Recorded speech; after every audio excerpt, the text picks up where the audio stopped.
All right. Well, good morning, good afternoon, everyone, and welcome to a very special live event with the Canadian Space Agency. My name is Joe Grabowski, and I'll be your host for today. I'm from an organization called Exploring by the Seat of Your Pants. We connect classrooms all across Canada with scientists, adventurers, explorers, and conservationists for live lessons and virtual field trips. So we are absolutely thrilled today to be hosting an event with Canadian astronaut Jeremy Hansen. So as many of you may know who are tuning in the new year, Jeremy and 3 other astronauts will launch on Artemis 2, a huge step forward in our journey to return to the moon. They'll travel further from the Earth than any human has before, and Jeremy will be the first Canadian to go around the moon. So a bit about Jeremy. Jeremy is from Ailsa Craig, Ontario. He was selected as an astronaut candidate in May 2009. Since 2011, he's been a full-fledged astronaut and has represented the Canadian Space Agency at NASA.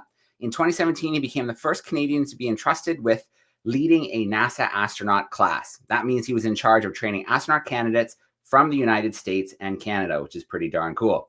So let's get this thing going. I know there's going to be tons of questions. I'm looking at the chat right now, and I see so many introductions. I don't even know where to start. There's London, Ontario, Medicine Hat, Alberta, 5th grade warriors in Michigan. So we've got American classrooms hanging out today. Tucson, Arizona, Comoco, Ontario. We've got classrooms in Quebec, classrooms in British Columbia. The list goes on and on. So do put your questions in the chat and we will get to some of those. To our camera classrooms, we'll see you very shortly. But for now, let's get Jeremy in here live with us. Hey, Jeremy, how you doing?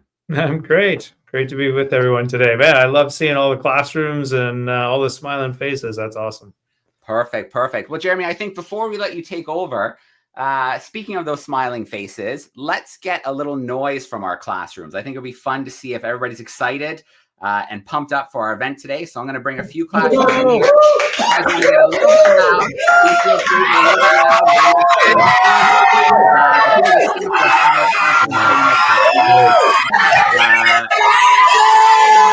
They make me a little bit excited for today's event. That's pretty cool. And Jeremy, I think, oops, I left someone in. Who did I miss? There we go. I think the question probably on everybody's mind, I know it's on my mind. I know it's probably on your mind. You're thinking about it. How are you feeling right now with this mission coming up in the near future? I'm sure you've been thinking about it for a long time. Yeah, absolutely. I feel a mixed set of emotions. One, of course, I am excited. It's starting to feel very real. It's coming quick. And then the other side of me, it's sort of like when you're preparing for a test. It feels like, wow, we got a lot of work to do. I got to get to studying. So I'm glad to have a little break today to chat with all of you. But then I got to get back to work. And we've got a lot of important things to work on and sort out before we're ready to launch early next year. All right, perfect. Well, I think it's time to let you take over for a little bit. While you are presenting, I'm going to pull a little Kahoot quiz together behind the scenes. So we'll play that with the classrooms a bit later. But for now, Jeremy, I'll watch for your presentation to load up and then I'll bring it in. Okay, sounds great. Hopefully it's there now. We're good. So, wonderful to share a little bit with all of you about what's going on with the Artemis 2 mission, but also a little bit about the future of space program, which could affect a lot of you. So let's just start with some images and videos to give you a sense of the mission. This is the Artemis rocket. This is the Space Launch System, and ours has been built. It's inside a big building in Florida right now. They're putting the final touches on it. And in maybe as early as February, we'll see when the rocket is ready. But my crewmates and I will leave the quarantine facility in Florida. And in this picture, you see myself, Christina, Victor, and Reed. And this is us practicing waving goodbye to our fake families. Our real families weren't there, but we rehearse everything here in the space program. And then we'll climb up to the top of the launch tower, and the rocket will actually be there on the day of launch, of course. We'll strap in to our Orion capsule, which we named Integrity. And once we're all set and the rocket is all fueled and set, then this is what will happen next.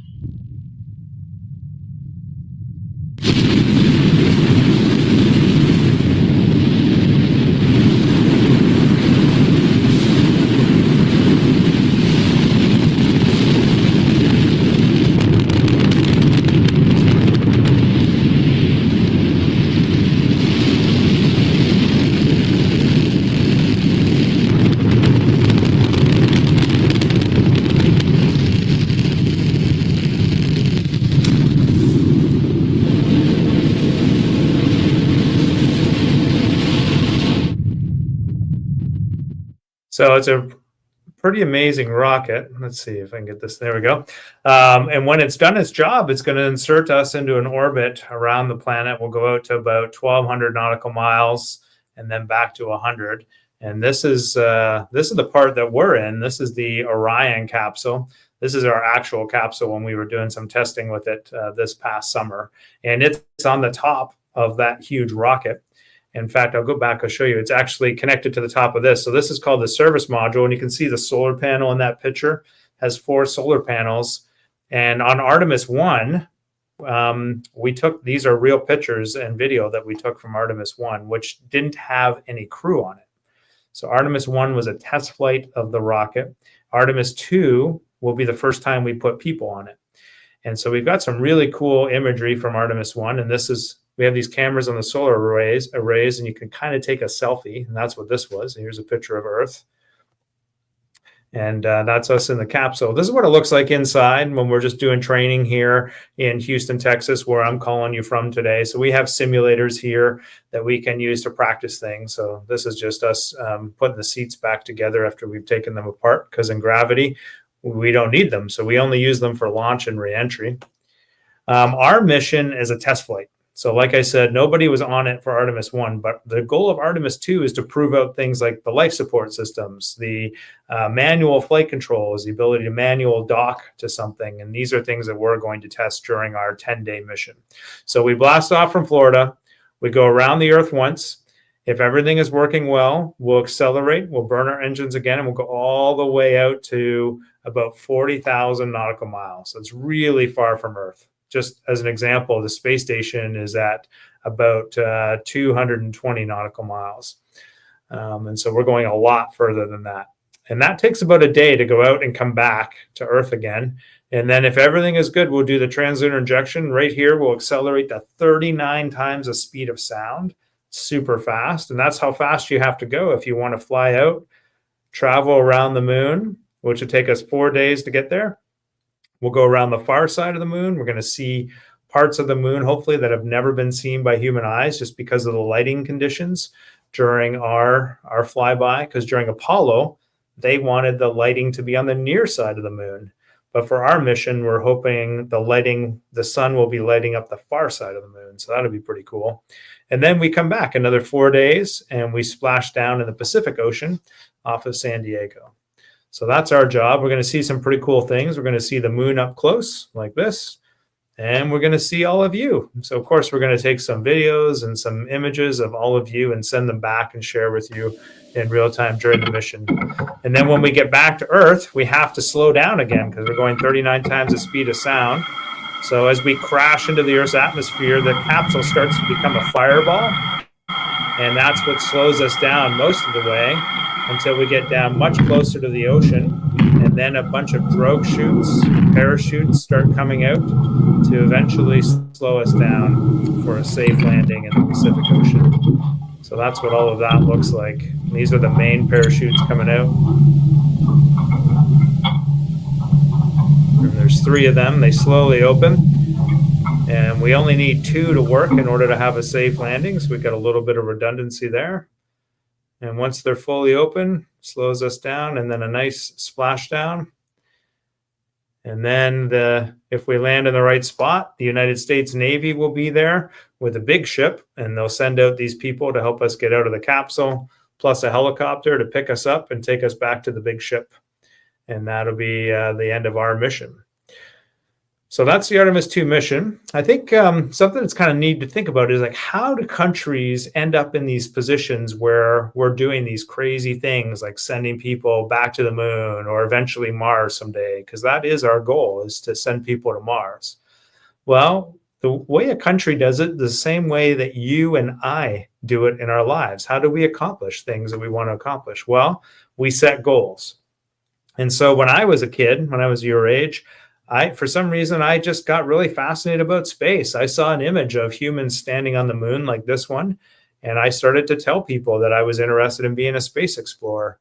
And then people started to help me learn more about it, take me on trips. I went to the Kennedy Space Center in Florida because my parents knew I was interested. Teachers were helping me. Other mentors were helping me. And eventually, that led me to join the Air Cadet program and eventually the Royal Canadian Air Force and become a fighter pilot. And all of these things prepared me for this challenge of eventually being an astronaut and joining our Canadian Space Agency Astronaut Corps. So this is, you've met me now. Next to me is Jenny, and then David and Josh. And so all of us work together with our international partnership. We primarily live and work down here in Houston, Texas, with the International Astronaut Corps. And in fact, David, he's another Canadian astronaut. He spent 6 months on board the International Space Station. Josh is actually getting ready to go there sometime in the next year-ish. We don't know exactly when. And then Jenny is actually my backup on this mission. So if I can't go on Artemis 2 for some reason, let's say a medical reason or something, Jenny is fully trained and she'll go on this mission. And if she doesn't, then she'll go on the next mission that comes up. So the International Space Station has been a really important part of us learning how to go back to the moon in a more sustainable way. Because this time when we go to the moon, we want to stay there. We want to build a space station around the moon. We want to build an outpost or a station on the surface of the moon. And so the International Space Station has helped us a lot with that. In fact, we've had people living there every single day for the past 25 years straight, which is really super cool. And it's an international collaboration with the Japanese, European Space Agency, with Canada, and with Russia. So, and of course, the United States.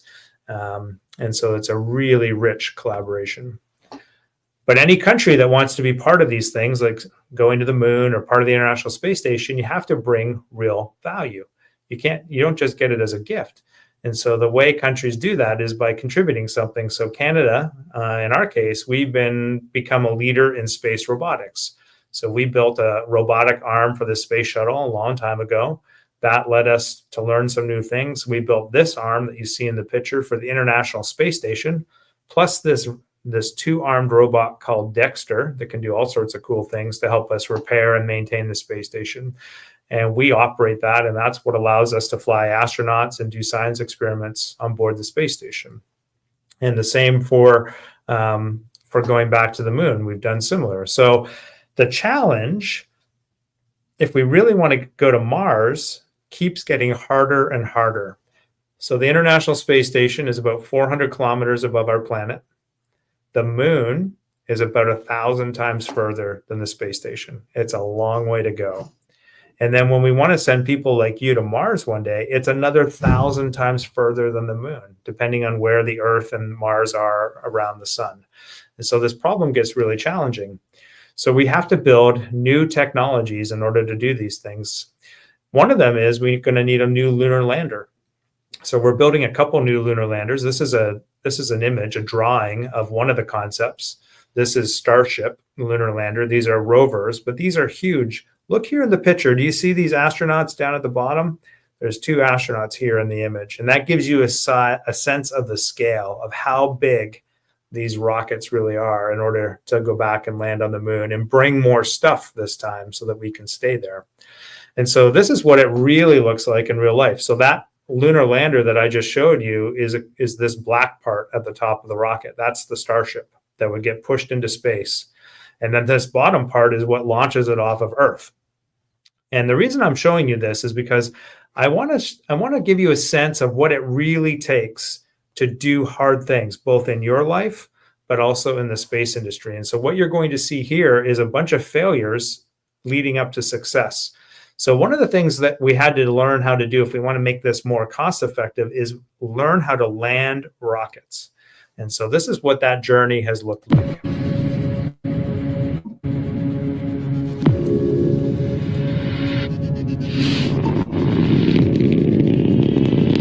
I should tell you, there's nobody on these rockets.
Isn't that extraordinary? So these are the things that are changing in our abilities with respect to send things into space, and they're going to change your future in space in a big way. And they're things we're working on really hard right now. This is a drawing of the Gateway space station that we're working on right now, where people are actually building these parts to build this space station around the moon. This part you might sort of recognize. This is Orion. So this is the capsule that my crew and I are flying around the moon. We're testing that out. We don't have a lunar lander on our mission, but on Artemis 3, we plan to have a lunar lander, and we plan to have the crew land on the surface of the moon on the next Artemis mission. And then on the future Artemis missions, we'll start building this space station, and we'll be able to go up back and forth to the moon with these lunar landers.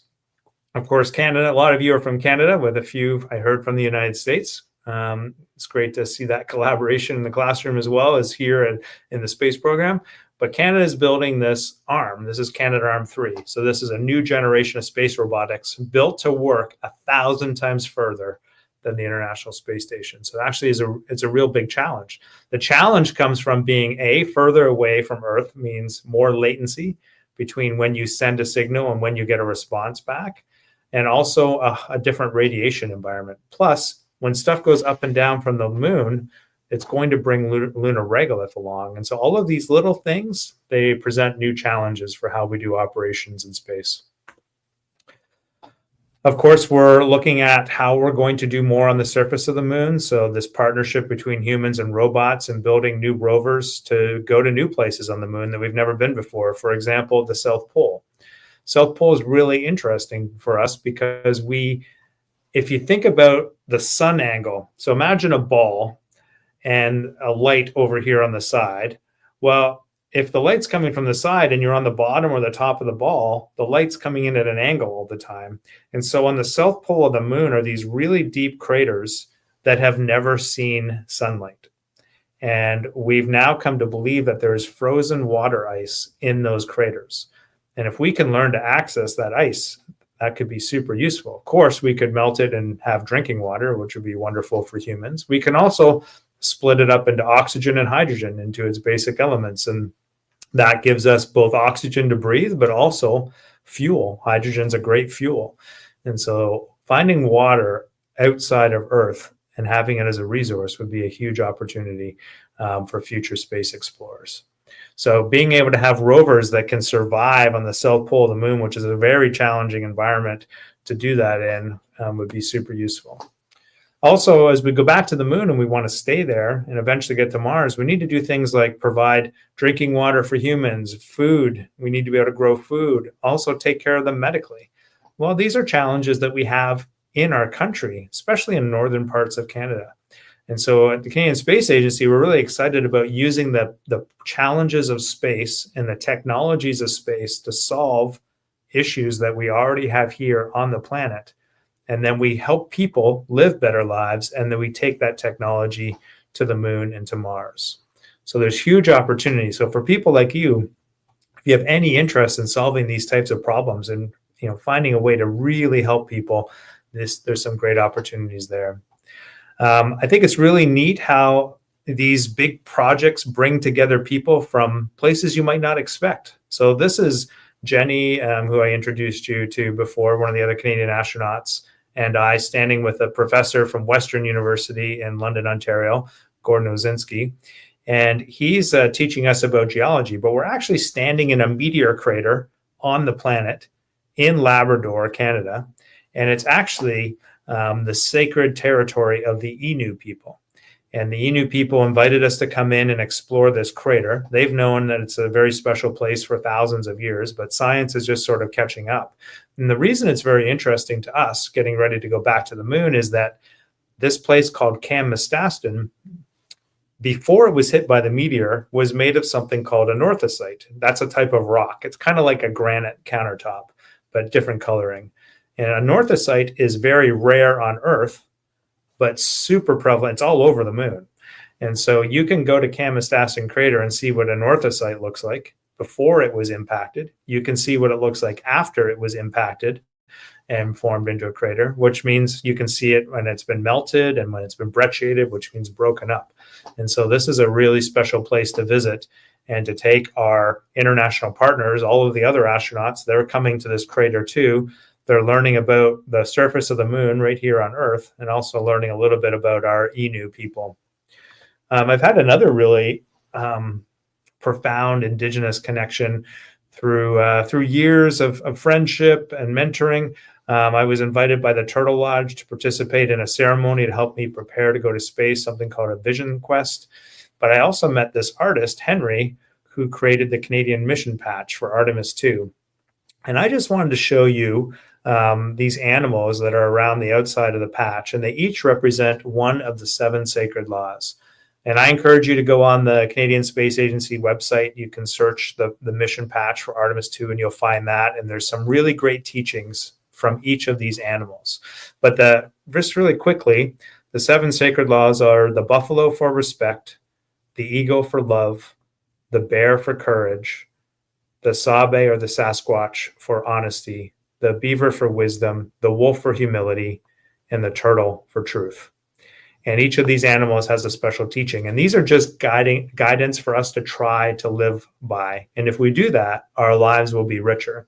And I want to share with you the teaching of the beaver, because I think it really applies to each and every one of us as we move through our lives. And the teaching of the beaver is that the beaver has a special gift. Of course, the beaver's special gift is that it can chew down trees. Neither you nor I can walk up to a huge tree like this and just chew it down, but the beaver can. And that's a special gift. But the beaver has the wisdom to know how to use its gift to help others. It builds dams, and it channels the power of water to change the environment in a way that supports other creatures in living their lives and bringing gifts. And so the teaching of the beaver is that inside of each one of us, inside of each one of you, is a special gift. And your happiness and fulfillment in life comes when you use your gift to help others live better lives. And I think that's a really important thing for us to remember. And so if we can become the people who lift others up, who help them instead of tearing them down, if every single day we can just get up and add a little bit of positive energy with our gifts to the world, it will make a really profound difference. So I encourage you to go see this patch and learn about the teachings. I think you'll find that they're very helpful. And as we head out to the moon and come back, we'll be pointing our cameras back at all of you, sending you back images of yourselves on planet Earth like this one, and just reminding all of humanity that we as humans can do extraordinary things when we set big goals, just like I want you to do in your life. I want you to set goals, and we share those goals so that we can contribute as a collaboration to accomplish them. So I think I'll leave it there, Joe. I'll turn it back over to you. All right. Awesome stuff, Jeremy. We'll just need Jeremy to pop your camera back on. It looks like it reset on us. There we go. We got you front and center. That was such a cool presentation. There's so much to be excited about with the current space activities like returning to the moon. It's so exciting to have Canada playing such a big role, yourself being selected for the mission, the robotics stuff that we're doing. Yeah, I can only imagine how excited you are, the CSA, all Canadians for this mission. It's really, really exciting. All right, well, let's get into some Kahoot action. So I said we'd have some Kahoot. I've got one queued up here and ready, so I'm going to share my screen. And then classrooms can join us if they choose to. So here we go. You should see it coming up now. Perfect. And I'm going to hit start. And there's a couple things you can do to come in and join us. First of all, you need to go to Kahoot.it and it's going to ask you for a PIN number. So you can hit 894 292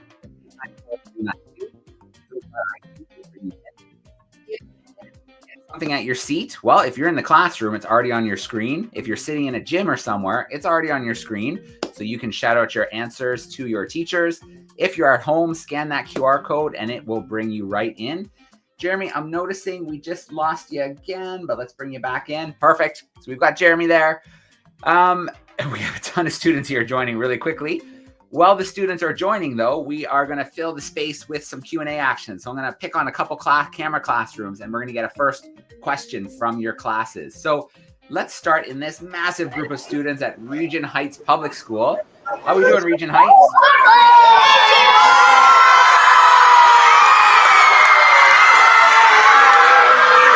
right, I think you're doing pretty good. Let's get a question from a student there.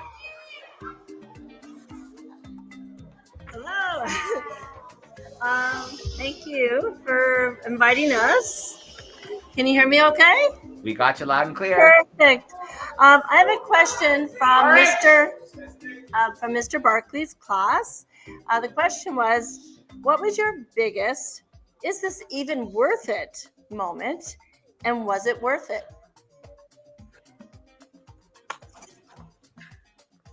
I'm back on here. Okay. Can you hear me now, Joe? Yeah, we got you.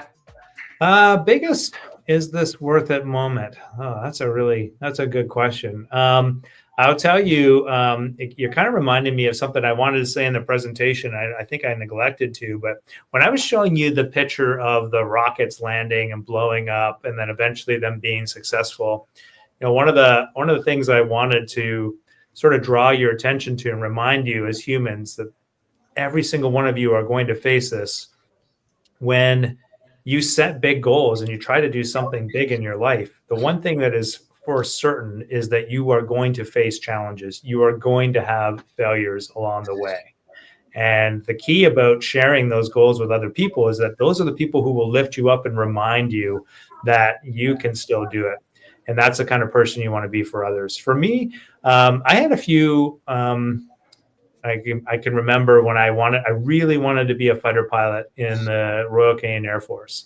And I went through this time frame where it really did not look like it was going to happen. It was just the timing was off. They weren't hiring when I was in the window. And I really felt like I was just going to have to go do something else. And so I did. And I kind of turned, I just kind of pivoted and said, okay, I'll go and do this other job in the military. But I still really wanted to be a pilot. And I just kept trying.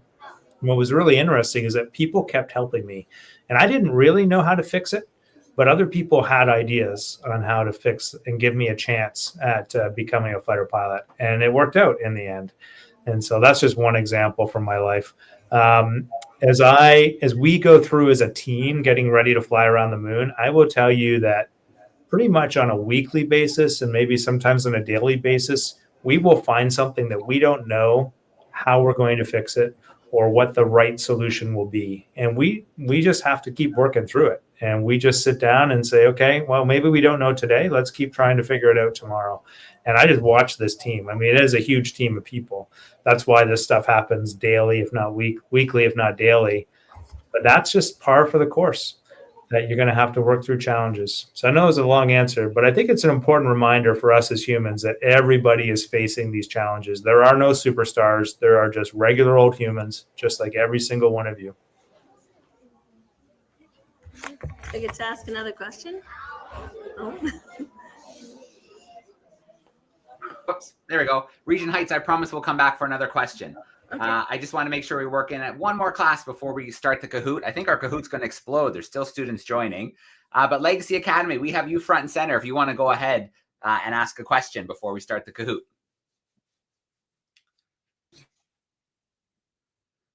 Oh, I think you hit the button so fast. There we go.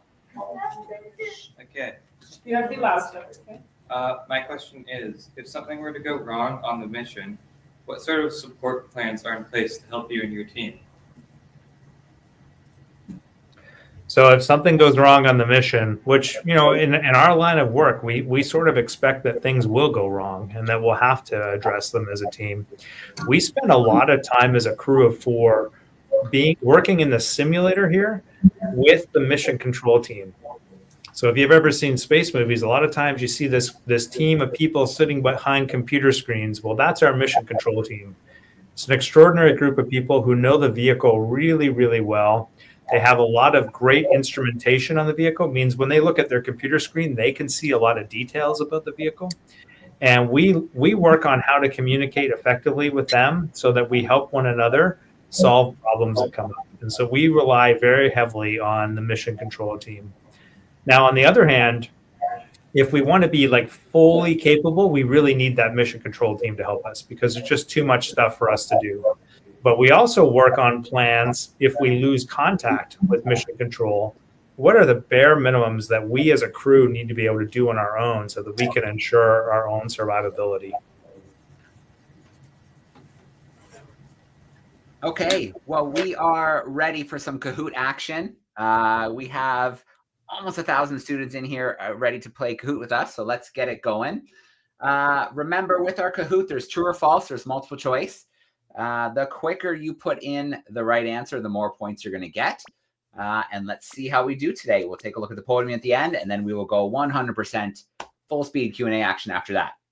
So a nice warm up. Where will Jeremy be blasting off from? Will it be California, Texas, Florida, or right here where I am in a lot of our classrooms in Ontario? So what do you think? Where is the launch going to be? Is that California, Texas, Florida, or right here in Ontario? We've already got 760 answers in and about 10 seconds to go. Let's get those locked in and we'll see how we did on our first question. All right. All right. Good job, crew. It is Florida. There are launches in places like California, but it will be Florida this time around. Very cool. Let's go to our leaderboard. The Marvelous Griffin is holding down that top spot. Let's go to a little true or false action. Canada is a leader in space robotics. What do you think? Canada is a leader in space robotics. You have a little less time for a true and false because you just have to pick one or the other. We've already got 400 plus answers in there. What do you think about Canada being a leader in space robotics? 5 seconds to lock something in, and then we're off to the next question. All right, good job, crew. That is absolutely true. You just have to look at the space shuttle. You have to look at the space station, and you can see some great examples of our contributions to those projects. That puts the Happy Badger taking that top spot. We're going another true or false. Artemis 1, so that was the first launch. Artemis 1 only had 2 crew members on board. What do you think? Is that true or false? Artemis 1 only had 2 crew members on board. I see some classrooms backstage shouting out their answers. So that's good. I see you playing there in your classrooms. You have 6 more seconds to lock something in. Artemis 1, true or false? 2 crew members. Couldn't fool these students. There was nobody on board for that first test. What did that do? Happy Badger is not letting go for that question. When they accelerate to head to the moon, how many times the speed of sound will it be?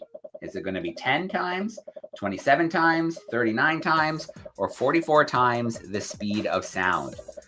So when they make that acceleration, if all systems look good, will it be 10 times, 27 times, 39 times, or 44 times the speed of sound? We've got 800 plus answers already, and you have 6 seconds to lock something in. Here we go. All right, good job, crew. 39 times the speed of sound. We've got one more question coming your way. Rockstar Cheetah. Well, a fast question. The Cheetah took the lead. I guess that's not that surprising. One more, true or false? There are 4 active Canadian astronauts right now. Is that true? Is that false? I think I gave a pretty big giveaway in this picture. You have about 14 seconds to go. True or false? We've got 4 active Canadian astronauts right now. You guys are burning up Kahoot. 800 plus answers. 4 seconds to go. And let's see. Absolutely true. And let's go to our podium. So hanging out in that 3rd spot, we've got Captain Heron. In that 2nd spot, the Happy Badger. Does that mean we've got a new leader, or did the Cheetah hold on? The Rockstar Cheetah held on for the final question. All right, crew, thanks for playing along. Always fun to play a little Kahoot. And now we are going to go 100% into some more Q&A action. So let's get started with iSTEM, Blacklock in Ontario. How are we doing, iSTEM?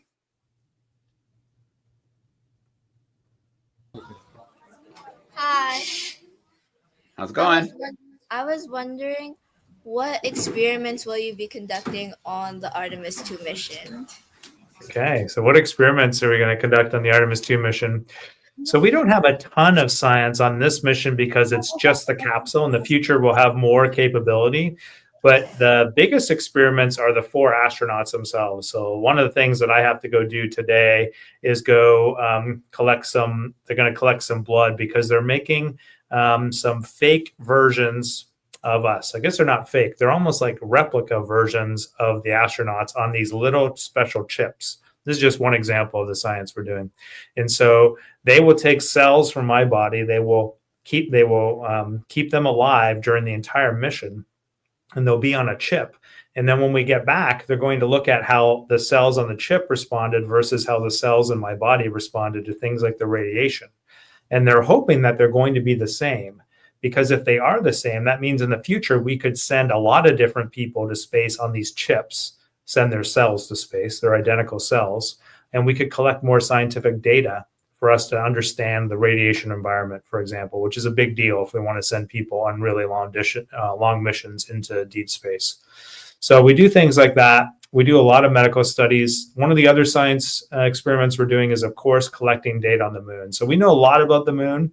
We have the samples from when Apollo was there, but they've generated more questions. And the scientists, like I was saying before, they're really interested in what we might see on the far side of the moon, because human eyes can see things that the instruments that we have circling the moon and taking images can't see.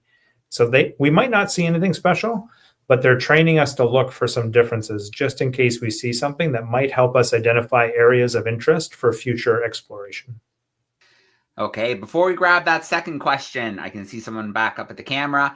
Ross Glen School, I see you backstage, but it looks like your mic and camera have disconnected. So I don't see Joe. iSTEM, do you have another question? See someone else at the screen. Yeah, Jeremy, can you hear me now? Yep, got you now. Okay, good. Okay, so iSTEM, before your next question, Ross Glen School, I see you're back there. Your stuff has disconnected, your mic and camera. So just send me your questions in the private chat and we'll work them in. But go ahead, iSTEM, with your second question. I was curious if it's comfy to live like in the spaceship for a long period of time. Yeah, so inside that capsule is pretty small. It's like a camper van and you can never get out. So imagine getting in like the back of a van and being there for the next 10 days. Just think to yourself, okay, it's Monday, so you get in on Monday and that you wouldn't be getting out till next Thursday. I don't think it's going to be super comfortable in there, but the one thing we do have going for us is microgravity. Of course, once the rocket ride is over and we're in space, we'll be floating. We actually take the seats apart, get them out of the way, and that allows us to use the space more efficiently. But I think by the time 10 days is up, we'll be like, okay, I'm ready to get back. I'm ready to get out of this capsule. All right. Great questions, Blake Locke. Cole Hamill will get you up here front and center. If you want to unmute or turn on your camera, we're ready for you. There they You are. want to ask your question, Thomas? You can ask your question. Okay, Zoe, you can come ask yours. Oh, come on. He's waiting for you. Don't be shy. They're shy. They're shy. That's okay. Take your time. So, what's a negative point of your job as being an astronaut?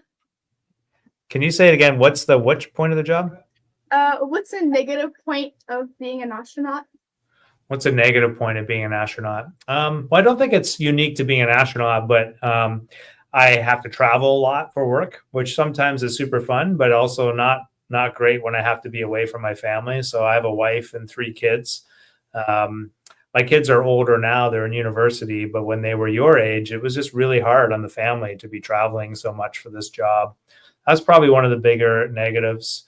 But it's not unique to this job. Like when I was in the military, for example, it was very similar. Also very challenging for the family.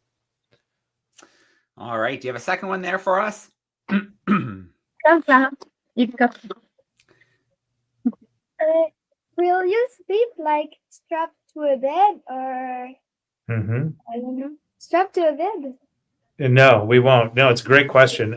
We will be floating, and so we don't have a bed. But what we do have is we have sleeping bags. And what we do is we just tie off the corner of the sleeping bags to like a place on the wall of the capsule. And then we just float there and sleep in the sleeping bag. And so if you look at a picture of us, we've kind of strung them up before. We've never slept in the capsule because we have gravity here. We couldn't do it. But we've tied up the sleeping bags just to kind of figure out where we might put each of us.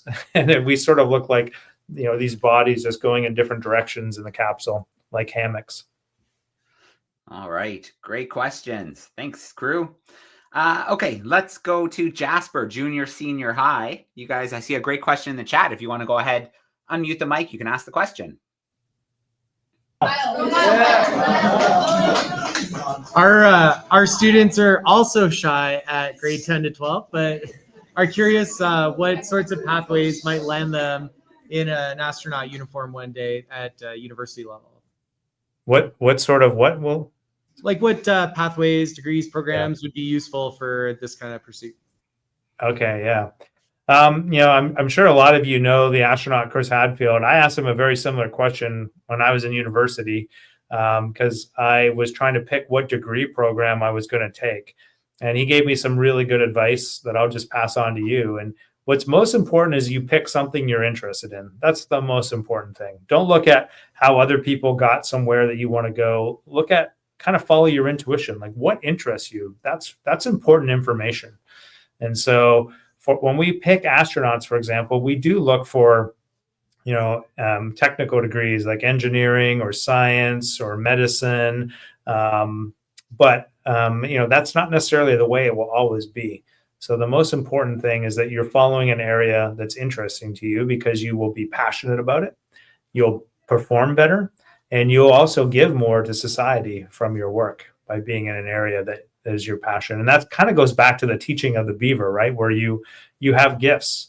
And what you're trying to do is figure out what are your gifts and where can you contribute. And that's what you should follow. All right. What do you think, Jasper? Do you have a second question there for us? Not right now. Thank you so much. That's okay. Thanks, crew. Warren Pierce School, how are we doing today? Good, thank you. All right. Hello. Are you able to put the Canada flag on the moon? So we will not land on the moon on this mission. So no, if we land on the moon, we're in big trouble because we don't have a lunar lander. So we would not be coming home. It'd be a one-way trip. So there'll be no Canadian flag on the moon, but there'll just be one going around the moon. And it's probably worth mentioning, I didn't say it explicitly. Joe kind of hinted at it in the beginning, but Canada will be the second country in the world to send a human into deep space. It's pretty extraordinary. And it has to do with 2 things. One, we have a great partner in the United States and that, they've had this capability for a long time, but they decided to curate a collaboration where we all contribute. And so they created space for a country like Canada to innovate. and to bring solutions. And because we've done that, we'll be the second country in the world to send a human into deep space. But that's a huge reflection on Canada's capacity and what we can do if we set big goals. And so what I want you to think about is if Canada is sending a human around the moon in 2026, just guess what we could do next. Just imagine what we can do in the future. So say if you did that. All right. You have a second question on deck for us, Warren Piers? Yeah, we do. We have a fun, actually, question that came from a parent that he said, ask him this question. My dad wants to know if you fart in your spacesuit, does it stink? Yes, it's the exact same thing as on Earth. But the good news is that the air in our spacesuit is constantly being filtered and replaced by fresh air. So it's not too bad. All right. Warren Piers, thanks for hanging out and thanks for those questions. And I guess thanks to the help from parents at home for some of those questions. Richmond Green, how are we doing today? Looks like a nice crew hanging out there. Maybe the cafeteria.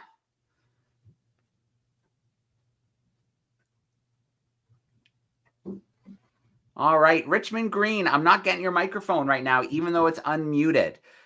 If you want to try really quickly under the audio settings, you might be able to switch to a second microphone option. So we'll give maybe 10 seconds to see if we can get that, but then we'll come back in a second as well if we can't get it. Here comes someone ready, looks ready with the tech, under pressure. Didn't connect. Okay, see if there's one or two options there and try another one. But I will come back as well. If you type the questions in the private chat, I'll get them there as well. Sorry, the mic's not cooperating right now. Where haven't we been yet? Ross Glenn. Let's see if Ross Glenn can connect here with us. If you want to go ahead and unmute Ross Glenn, we'll take your questions. Hello. Hey, Ross Glenn. Okay, go ahead with your question, Liam. So I was wondering, like, what is, like, when you're landing back onto Earth, like, like, what is the degree in the air? The temperature. The temperature. Oh, I see. When we're coming back to Earth, what's the temperature?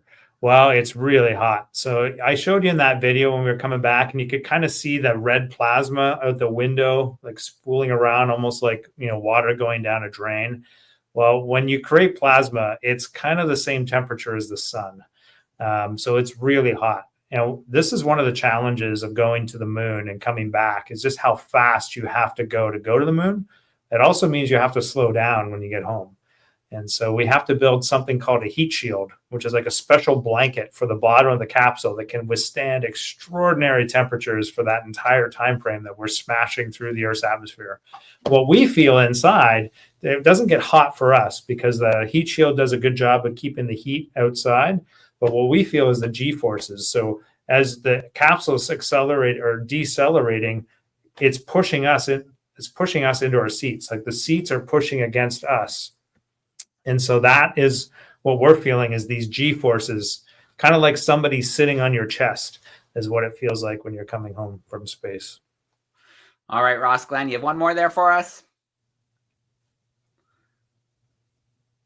Okay, yeah, go ahead, Riker.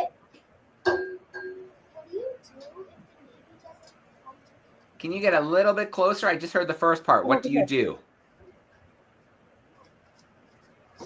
What do you do if the Navy doesn't come to get you from the spaceship? Yeah, so what do we do if the Navy isn't there to get us out of the spaceship? We practice that quite a bit, because if we don't land in the right spot, then the Navy won't be there, because they're in a ship. Ships don't go very fast. And it's quite possible that we won't land in the right spot. If we have some malfunctions navigation-wise, or we have to down mode, we could end up in more of a survival situation. And so we practice surviving in the capsule if we can. That's our primary plan. And we just wait there and we radio Houston, Mission Control Houston, and they get our location and they eventually send someone to pick us up. Or if we can't stay in the capsule because it's not safe, we have an emergency life raft and we throw that out the hatch of the capsule and we get out in the life raft and we just survive there until somebody comes and finds us. All right. Well, we are going to, before we wrap up, visit Regent Heights and Legacy one more time because we owe them each a question. But before we do that, I want to dip into a couple questions from YouTube. And this first one is from Max at Parkview Public School. He wants to know, have you tried the food yet that you'll be eating on the mission? We do. We try all the food before they select our menu for us. And so what that looks like is we go to this place called the Food Lab. There's actually a video that was just released, I think, last week by NASA showing Christina and I testing the foods. But we try like a couple bites of every food that they have. And it takes 4 lunches just to try every food. And you leave really full just by having 1 or 2 bites of everything. But there's things like mac and cheese, there's curry, there's stews, there's vegetables, there's meats, there's smoked salmon. We have some maple cookies, of course, because there's a Canadian on here. So we need a maple cookie, and we've got some maple syrup. So there's a lot of variety in the food, but we don't get to pick everything. What happens is it's kind of like a parent. The Food Lab decides what our menu is to make sure we have a healthy and balanced diet while we're flying around the moon. And we actually, just like you need it in your body, we need those good nutrients out of the vegetables to help us combat the radiation that we're flying through out in space. All right. So Alexander at Limestone EVS would like to know, we know how you're feeling, but how is family feeling? How are friends feeling about the upcoming mission? Mm-hmm. Well, I would say, like my friends, they seem really excited for me. They know I've wanted to do this for a long time, so that's really cool. So does my family, my wife and my 3 kids. I think it does feel a little bit heavier for them. When we went to Florida about a year ago and did a tour of where they'll be during quarantine and where they're going to watch the launch from, and I think that's it's a little bit challenging as well to think about. It'd be kind of scary to watch their husband or their dad or their son fly off to the moon. And so, a little bit of mixed emotions, but overall, I'm really, really fortunate, really well supported. Got a brave family. All right. One more here from YouTube. Ariel would like to know, this is your first mission to space, and what a first mission it is. So, what are you most excited to do or to see in space? Well, I'm excited to share the experience with my 3 friends, Reed, Victor, and Christina. I think it's just going to be really fun. I mean, it's really serious business. We work really hard, but I really enjoy, spending time with them. And I think we're just going to have a really cool time around the moon. We also have the 2 backups. I told you Jenny is backing me up. And then we have Andre Douglas from the United States backing up the American crew. And so they're very much part of this journey for us too. But the thing I'm most excited about is seeing the Earth. It's going to be really cool to see the moon, but it's going to be amazing to see the Earth from the perspective of the moon. I think it's just kind of shifts your mindset a little bit. And I'm excited to take images and videos of that and share them with you. I hope you'll be watching during the mission. All right. Well, we have had the pleasure of hosting a lot of astronauts, whether they're CSA, ESA, NASA, retired or active, and they talk about what it's like to see the planet with no country lines, to see how thin the atmosphere is, and to see, we really have this finite amount of space. So I can only imagine what it's going to be like for you. And I wish there's a way we could bring everybody to see our planet that way and really kind of take that in. I think it would change a lot of perspectives and minds here down on Earth. Really okay. 2 questions to take us home. Legacy Academy. If you would like to go ahead with a final question, we're ready for you. British Columbia. Hi, Colonel Hansen. My name is Harshi, and my question is, do you ever think of seeing other life forms while you are out in space? Yeah. Do I ever think of seeing other life forms? I don't believe aliens are visiting Earth today, but they must exist out there somewhere. I mean, the universe is just too massive. One of the things I like to think about as to why it's so hard to communicate with other alien life. We live in, of course, the Milky Way galaxy. And in our galaxy, there's a couple 100 billion stars.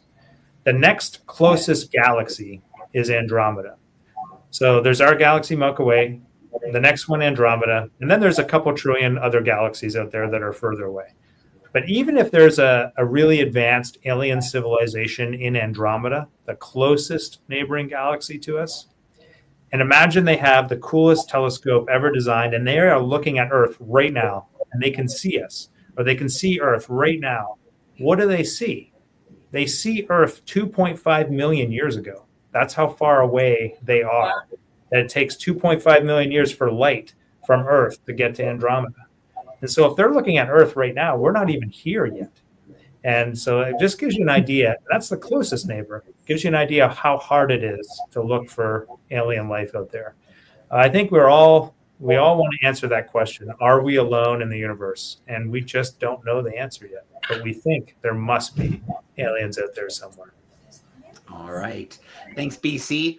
I'm 100% there with you, Jeremy. It's just way too big. There's too many stars, too many planets to believe that, yeah, we're alone in the universe. Regent Heights, take us home with one more question. Yes, thank you. This question is from Mr. Brown's class, the 7-8 class. They want to know, if you were to have an opportunity to step onto the moon or even be the first to step onto Mars, what would you say? Well, I think I would give it a little bit more thought before I said something, but I don't know. But I think I get asked a lot about the mission and how I feel about it. And, the thing that's important, I think, Neil Armstrong did a great job of this. The thing that's important when we do these big endeavors is reflecting it back on the thousands or millions, or in our case now, billions of people on this planet, and just using it as something to inspire us to do better together. We have a lot of great things going on our planet right now.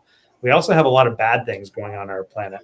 And, Joe was talking about that earlier when talking about the perspective from space where you don't see the borders. And when you think about it from the perspective of just like an explorer, like planet Earth is our spaceship. It is the only place we have the technology to survive on right now. It's the only place. Everything else is too hard right now. And eventually maybe we'll be able to do it, but we can't do it right now. And so you have to take care of your spaceship. We have to take care of the people on the spaceship. And so humanity's goal has got to be collaboration. I mean, if we're going to be a successful species on this planet, we have to learn to collaborate. And that's just what we've always done. That's why we are the dominant species today. We learn to collaborate in groups. We learn to work together as villages, cities, countries, and now we're learning how to work together globally. It's not easy. We're not good at it yet, but it is possible. We have the communication tools now, and that's one of our future jobs, is to figure out, how do we just work together? Let's just make cool stuff and make each other's lives better. And your job every day is just to wake up and use your energy in a way that adds positively to our planet and to the people around you. It's not harder than that. It's that simple. If we all do that, we'll be in a much better place. All right. Regent Heights, thank you for that great question. Okay. That was going to be the last question, but I remembered we still have to check in with Richmond Green because they were having the mic issues. I don't want to leave them out. Any luck with the mic, Richmond Green? Try a big shout out. Maybe not. That's okay. I have their question here in the chat. They did send me a question. So let's see what it was. Okay. So Jeremy, what do you think is the biggest risk or challenge of going to space right now? Well, I think, the biggest risk and challenge is always the things we don't know. That's truly the one. So I'll give you an example.